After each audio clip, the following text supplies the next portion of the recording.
I almost destroyed 3 years of game development work because I didn't remember an email. And I'm gonna tell you exactly how that happened so you don't unfortunately make the same mistake. Okay, picture this. You recently moved out of your apartment in the West Village of New York because your landlord tried to raise the rent by $500. You've been working on an indie game for the past 3 years. It's not quite done, but it's definitely getting close. You work at a startup that's pre-revenue. And on top of all that, you're trying to make YouTube videos. Then you move into a new, cheaper apartment. Everything's going well, you're starting to get settled. And then one day, your key snaps in half while it's in the door. Great, perfect, love that for me. But that's fine, just a minor inconvenience, life goes on. A few days later, you log into the Steam developer portal to check on your game. And that's when you see it. Your game's release date is in 4 days. And your game is definitely not ready. No problem, right? You've done this before, you just update the date in Steamworks and move on with your life. Except this time, it says you have to contact Steam support about moving the release date because it's within 2 weeks of launch. And then you realize, oh yeah, Steam sent you an email about this exact topic 3 weeks ago. But you were in the middle of moving, surrounded by boxes, dealing with broken keys, and you completely forgot to follow up. So you send a support request to Steam to move the date, and then you wait. And while you're waiting, you do what any rational person would do.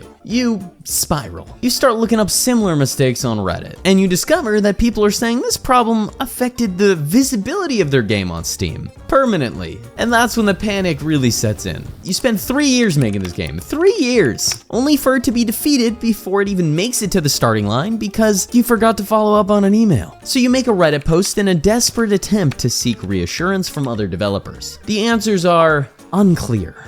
Some people say it's fine, some people say their game never recovered. Great, super helpful. Then, after what feels like an eternity, Steam responds. We have moved the date as a one-time courtesy, and I literally thank the heavens. Now, sort of crisis averted, game saved, but the damage was done. You know, not necessarily or hopefully to the game, but to my psyche. Alright, enough of the third person and of this hypothetical situation, even though it wasn't hypothetical and actually happened. This has been the latest drama in my game development journey, and a stressful lesson at that. But it made me think about a larger question here. Should I have just published a small game on Steam first? Like a polished game jam game for a couple dollars? Just to get familiar with all these processes? Because finishing games I've come to realize is the hardest part. Now it feels like I'm almost done with Castlemancer, but then I ask myself, where do I actually draw the line? What's release ready versus what's the first major patch or the second patch? When do you stop adding features and just ship it? When I first started getting into game development, I kept hearing this same advice, make small games first. And I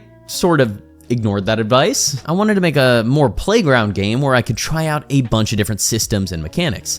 And honestly, that was helpful for getting familiar with different styles and techniques. Wasn't super great for learning how to actually finish a game though. And now I'm here kind of 3 years in, maybe longer, still figuring out what done really even means. So I've been kind of going back and forth in my mind. Should I spend time publishing a small game first, just to learn what are those final steps that I need to actually check off before I want to release Castlemancer, like the bigger game? Or should I just push through and release Castlemancer and kind of learn it on that game? I honestly don't know. Let me know what you think in the comments. And while you're here, you should wishlist my game Castlemancer on Steam. Because after all this drama, it would be really nice if people actually played it when it came out. Alright, I'm gonna go triple check my Steam settings. We do about British accent at the end of every video. That's all from me, and hopefully I see you in another one. Bye-bye.